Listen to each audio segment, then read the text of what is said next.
Madame, Monsieur, bonsoir. Bonsoir Sophie. Bonsoir Pascal. Il est 19h. Bienvenue à tous dans l'actualité toulousaine. Ce lundi 13 janvier, les enjeux toulousains des prochaines municipales débattus ce matin sur France Inter en présence des deux principaux candidats, Pierre Cohen et Jean-Luc Moudenc. France Inter était à Toulouse. Sondage à l'appui, le maire actuel sortirait vainqueur au second tour. Record historique de vente pour Airbus. L'avionneur européen bat son rival américain Boeing en termes de commandes. C'est la bonne nouvelle du bilan commercial pour 2013 présenté aujourd'hui. Oui, et enfin, nous retrouverons dans cette édition notre journaliste sportif Samuel Prieur en direct de l'hôtel de région pour la grande soirée annuelle des trophées des sports. Ce lundi, France Inter a installé son antenne en direct de Toulouse au TNT pour son tour de France des municipales. La radio recevait ce matin Pierre Cohen, le maire sortant, et Jean-Luc Moudenc, le candidat UMP. Selon un sondage BVA publié ce jour pour Le Parisien, aujourd'hui en France en collaboration avec France Inter, Pierre Cohen sortirait vainqueur au second tour en cas de duel ou de triangulaire. Compte rendu de ces rencontres sur les ondes, signé Marie Larpan et Jean-Marc Lucas, c'est le grand format de cette édition. L'émission de France Inter a permis de confronter les idées, mais pas les candidats. Pierre Cohen et Jean-Luc Moudenc se sont exprimés chacun leur tour, le débat ayant été refusé par le maire sortant selon son adversaire. Moi, ce que je regrette, c'est que Pierre Cohen ait refusé le débat. France Inter lui a proposé de débattre avec moi, il a refusé. Il y a 2 mois, c'est France 3 qui avait fait un débat avec tous les candidats, il a refusé. Je vois bien la tactique du sortant, ça va être d'éviter le débat, pour en quelque sorte mettre dans une sorte d'anesthésie la ville de Toulouse, que son bilan ne soit pas jugé et qu'au fond il passe entre les gouttes. Sauf que moi je ne vais pas laisser faire ça. Depuis le début, d'abord je considère que je n'étais pas en campagne électorale puisque jusqu'à maintenant je n'ai pas encore constitué toute ma liste, je n'ai pas présenté mon programme ni mon projet et on ne sait pas exactement qui va être candidat puisque des candidatures ont émergé avec l'intention de se présenter et je souhaite que jusqu'au premier tour, tous les candidats qui vont vraiment maintenant, à partir de maintenant se marquer comme étant inscrits dans la campagne électorale soient autour de la table et donc j'ai pas de dialogue jusqu'au second tour. Dans les programmes, on retrouve les transports et la sécurité, à moins que ce ne soit l'inverse. La sécurité fait partie, je dirais, de ce que nous avons mis en place pendant 6 ans. Mais la priorité des priorités, c'est d'abord les déplacements. Donc poursuivre et amplifier ce que nous avons fait pendant 6 ans. Nous avons montré notre crédibilité tant sur le plan des financements, mais sur la capacité à apporter une offre considérable de transport en commun. Et ensuite d'être dans la construction d'une ville pour tous. Mais ça passe aussi par le logement, par l'aide à l'emploi et en particulier pour les personnes exclues, mais c'est évidemment le vivre ensemble. Les transports, parce que Toulouse est une ville embouteillée, parce que le tram, c'est pas quelque chose qui marche dans le centre-ville, très peu de monde, beaucoup d'embouteillages. Je propose une 3e ligne de métro, de manière à désengorger la circulation automobile. Donc les transports, la circulation, c'est fondamental. Et puis la sécurité aussi, parce que les Toulousains ont droit à la sécurité. La mairie aujourd'hui, elle est aux abonnés absents. Pierre Cohen, au fond, c'est un sujet qui ne l'intéresse pas. Malheureusement, c'est un sujet qui concerne beaucoup de Toulousains et de plus en plus. Donc je propose que la mairie s'investisse aux côtés de la police municipale, bien sûr, avec le doublement des policiers municipaux et la généralisation de la vidéoprotection. Si le sondage BVA encourage Pierre Cohen dans sa politique, l'émission de France Inter conforte Jean-Luc Moudenc dans sa campagne. Ça fait toujours plaisir d'avoir une adhésion des Toulousains à ce qu'on a pu réaliser pendant les 6 années. Mais un sondage, c'est la température à un instant T, donc il y a la campagne électorale. On ne sait pas exactement comment les choses vont évoluer dans les 2 mois qui viennent. Et donc en ce qui nous concerne, nous sommes organisés et prêts, non seulement avec un projet, avec un programme et avec une liste pour être, je dirais, à la reconquête de la ville. Évidemment, ça dure quelques minutes à peine, donc on ne peut pas faire passer tout le message. J'ai pas pu m'exprimer sur tous les sujets, mais j'ai pu dire un certain nombre de choses, oui. C'est pas tellement quand j'écoute Pierre Cohen que je sens la situation, forcément. C'est plutôt en écoutant les Toulousains. Et mon équipe et moi, nous sommes très présents sur le terrain, dans tous les quartiers. Et je peux vous dire que nous recevons beaucoup d'encouragement de la part des citoyens. Et je sens qu'ils veulent le changement municipal et il m'appartient de le leur proposer. Prochaine étape dans la course à la mairie, le dépôt des candidatures qui devra se faire avant le 6 mars prochain. Voilà, et le débat sur les municipales à Toulouse se poursuit sur France Inter de 19h20 à 20h dans l'émission Le téléphone sonne de Pierre Veille en présence d'Antoine Maurice. Pour Europe Écologie Les Verts, Serge Larose, candidat FN, et Jean-Christophe Célin, candidat du parti de gauche. Un mot d'aéronautique, record historique de vente pour Airbus, 1503 commandes nettes l'année passée. C'est en tout cas ce qu'a annoncé aujourd'hui l'avionneur européen lors de la présentation de son bilan commercial 2013. Airbus bat ainsi son rival américain Boeing en termes de commandes et établit la meilleure performance commerciale de l'histoire de l'aéronautique. Sophie, vous étiez ce matin dans les locaux d'Airbus. Les détails de ce bilan dans votre reportage. Avec 626 avions livrés en 2013, soit 2 fois plus qu'il y a 10 ans, Airbus engrange sa 12e année consécutive de production, mais reste pourtant derrière Boeing, qui a livré l'année dernière 648 appareils. Pour autant, l'année 2013 est un millésime exceptionnel pour Airbus. Son carnet de commandes lui permet d'assurer 8 années de production sur ses chaînes. L'avionneur européen détient aujourd'hui 51% du marché mondial des avions de plus de 100 places, un marché d'ailleurs en pleine expansion, notamment sur la zone Asie. La zone Asie, et particulièrement la Chine, va devenir la première zone aéronautique au monde. Et donc nous sommes très bien placés, on a pas loin de 40% de notre carnet de commandes qui est sur l'Asie, sur la Chine. Nous venons avec des solutions pour leur permettre de développer le marché qui est saturé. Donc on vient avec des avions plus gros. Je crois qu'on est bien positionné et on coopère aussi à l'international. Avec un trafic aérien qui a doublé en 15 ans, voilà une bonne nouvelle pour le programme A380 que Fabrice Brégier qualifie désormais de normal. Ces problèmes de micro-fissures sont loin derrière, nous a affirmé son président. En 2014, les Super Jumbo qui sortiront des chaînes d'assemblage auront de nouvelles structures métalliques. Le seuil de rentabilité de l'A380 pourrait même être atteint en 2015 et grâce à la commande d'Emirates de 50 appareils, le carnet du Super Jumbo s'élève à 182 appareils au total. 2014, c'est aussi l'année de la certification et de la première livraison à Qatar Airways de l'A350 dont le programme d'essai se poursuit. Plus de 200 vols d'essai à ce jour et 239 commandes en 2013. L'A320 Neo doit quant à lui effectuer son premier vol cette année. Airbus, qui produit aujourd'hui 42 A320 par mois, envisage même d'augmenter sa cadence de production. Enfin, contrairement aux annonces de suppression de postes chez EADS en fin d'année, pas de crainte sur l'emploi chez Airbus. L'avionneur européen a recruté 3000 personnes l'année dernière et prévoit cette année l'embauche de 1500 collaborateurs, dont 500 pour les activités défense et spatiale du groupe. Objectif en 2014, des rythmes d'innovation plus rapides que par le passé et moins coûteux. On passe d'une phase où on lance des grands développements d'avions tout nouveaux. C'est nécessaire parfois, comme l'A380 et l'A350, à une phase où nous devons améliorer et plus rapidement ces programmes de série.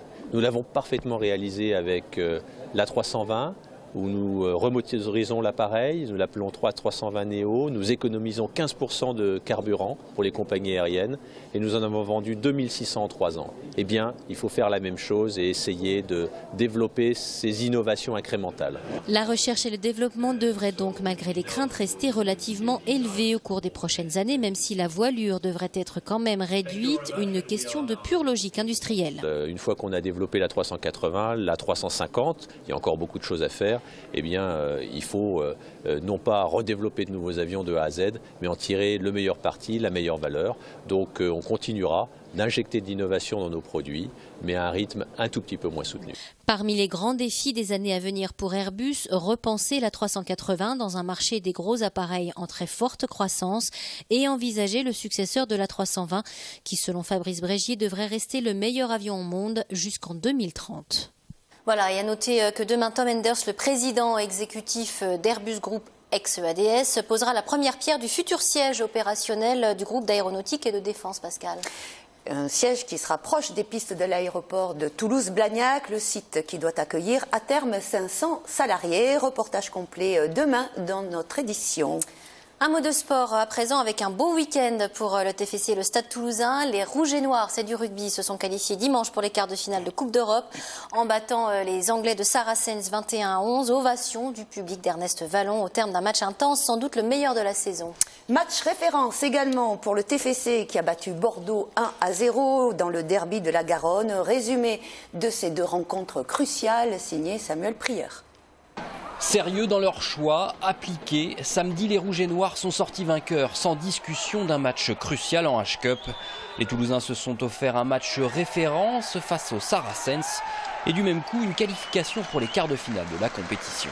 On continue de construire notre saison, je pense que psychologiquement, avec le match de Clermont et ce match-là, ce sont deux matchs qui vont nous faire beaucoup de bien. Lorsqu'il y a la victoire au bout, souvent on a l'habitude de dire que la fatigue est moins importante, et c'est vrai, parce qu'il y a un tel plaisir d'avoir remporté ce match qui fait ça valait bien le coup de s'employer comme ça et d'être aussi fatigué à la fin du match. Face aux Anglais, la rencontre a été terriblement disputée à Ernest-Vallon. Chris Ashton a inscrit un essai en début de rencontre, mais ce sont ensuite les Toulousains qui se sont montrés particulièrement solides et disciplinés. Un match gagné à l'anglaise en quelque sorte, grâce à la botte de Jean-Marc Doussin, reconverti en demi d'ouverture pour l'occasion, et dont la performance a été soulignée. Ce garçon est un mec d'un sérieux fantastique. D'ailleurs, il récolte les fruits de son travail puisqu'il est en sélection lui aussi. Et c'est vrai que Jean-Marc a été admirable au même titre que l'ensemble des joueurs qui est autour de lui. Il a permis à son équipe de gagner, donc on va quand même le féliciter. Il a une telle volonté qui le fait avancer. Quand il a un espace, il avance, il est très costaud en défense. Donc on lui doit beaucoup sur les deux dernières victoires. Doussin a inscrit les 21 points du stade. Toulouse occupe la première place de sa poule avec 19 points. Au pire meilleur second, les Toulousains viseront samedi prochain une victoire à Parme face aux Italiens de Zebre. Un succès qui leur permettrait à coup sûr de récompenser leurs supporters en jouant leur quart de finale à domicile. Même bonheur pour le Toulouse Football Club, revenu victorieux de son déplacement à Bordeaux. Un succès de prestige dans ce que l'on appelle le derby de la Garonne. C'est le Danois Martin Braithwaite qui a inscrit le but libérateur en début de seconde mi-temps. Sur un service parfait d'Akpa-Akpro, Braithwaite du droit à ajuster Carasso. En première mi-temps, le match avait été très tendu, haché. Le défenseur du TFC, Uros Spajic, s'était logiquement fait expulser sur ce tacle dangereux, tandis qu'un Girondin était exclu quelques minutes plus tard après cet accrochage dans la surface. Expulsion et pénalty, Ben Yedder le tirait, mais Carasso était sur la trajectoire. En fin de match, Bordeaux a eu l'occasion de recoller au score, mais la transversale a sauvé à Hamada. Score final 1-0 pour les Violets. Les joueurs d'Alain Casanova retrouvent la 10e place de la Ligue 1. Et on retrouve notre sportif de l'année à TLT en direct du conseil régional où se déroulent en ce moment même les trophées des sports. Bonsoir Samuel. Ce soir, la région met à l'honneur les meilleurs sportifs midi-pyrénéens de 2013. C'est une tradition chaque année. Oui, bonsoir à tous et bonsoir à Sophie Duhart. Je suis aux côtés de Sophie Duhart, la grande lauréate de la soirée des trophées du sport. C'est une tradition parce que c'est la 9e édition de cette manifestation qui récompense les sportifs en région Midi-Pyrénées. Juste pour vous planter le décor, il faut savoir que différentes catégories seront récompensées ce soir. Le sportif ou la sportive de l'année, l'entraîneur de l'année, l'espoir de l'année, le prix sport et handicap, l'arbitre de l'année, la révélation sportive de l'année, l'équipe de l'année. Et j'ai de la chance car je me trouve aux côtés de la sportive de l'année, Midi-Pyrénées en 2013, Sophie Duhart. Félicitations. Merci beaucoup. Qu'est-ce que ça vous fait donc de recevoir ce trophée? C'est une distinction, une mise en avant de ma saison sportive, de mon titre évidemment, et puis aussi une mise en avant de toute l'équipe qui est derrière, qui me suit, de mes partenaires. Et donc c'est une fierté d'être ici parmi tous les sports aussi. Sport Co, c'est une belle fête du sport aujourd'hui organisée par la région. Et une femme à l'honneur et l'athlétisme à l'honneur cette année. Oui, c'est vrai, c'est important parce que c'est vrai qu'on parle beaucoup, on est une terre de rugby et aussi de foot. Et c'est vrai que voilà, l'athlétisme est le sport olympique par excellence. Et pour moi, c'est vraiment une belle... disons, je suis un beau vecteur et je suis fière d'être la flamme de ce sport. Il faut le souligner, vous avez gagné les championnats d'Europe de cross-country, c'était à Belgrade en 2013. C'est ce titre qui fait que ce soir aussi vous êtes récompensé. C'est un ensemble aussi, parce que c'est vrai que j'étais au championnat du monde sur piste cet été, j'étais aussi au championnat du monde à la meilleure européenne de cross aussi, j'ai multiplié les objectifs, j'étais présente assez sur tous les terrains.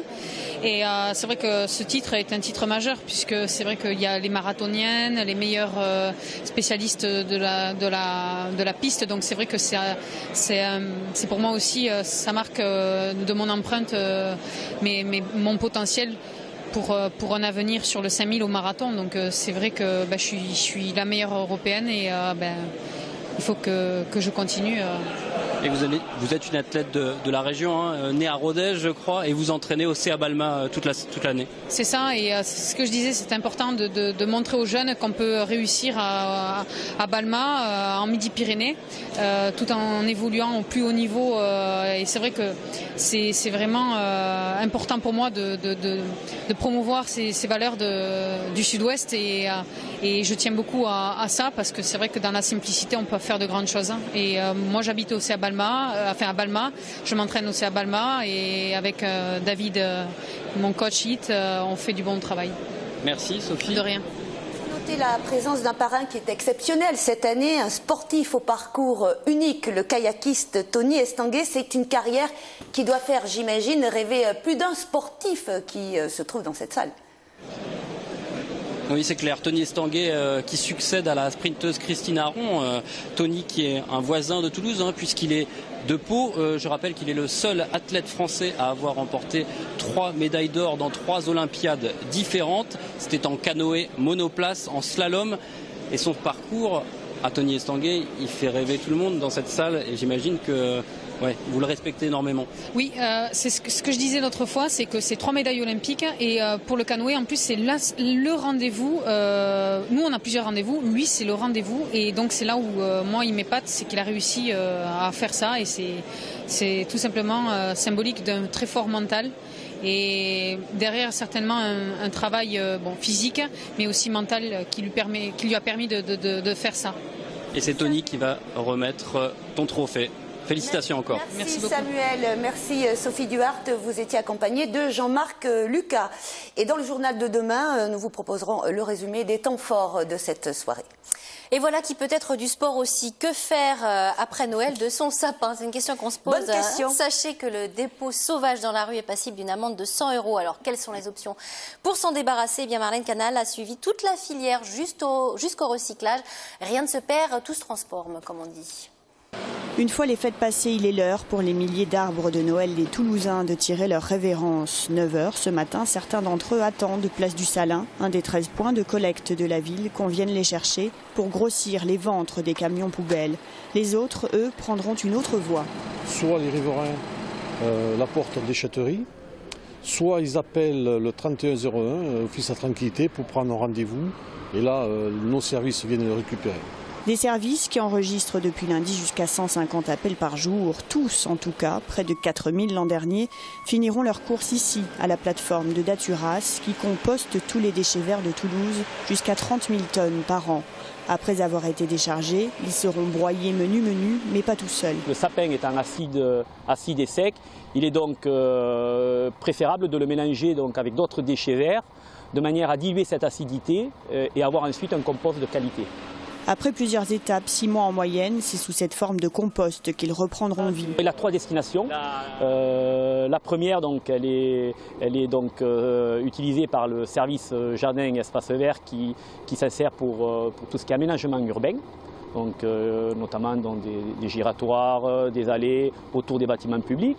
La deuxième destination de ce compost, c'est les entreprises d'aménagement qui s'en servent, donc, à qui nous leur vendons ce produit pour des aménagements donc, privés. Et la troisième filière est donc la déchetterie où les usagers peuvent venir en récupérer gratuitement. Du compost qui permettra peut-être, qui sait, de replanter les sapins de demain. Et c'est la fin de cette édition. Merci de l'avoir suivi. Bonsoir Sophie. Bonsoir, excellente soirée sur TLT.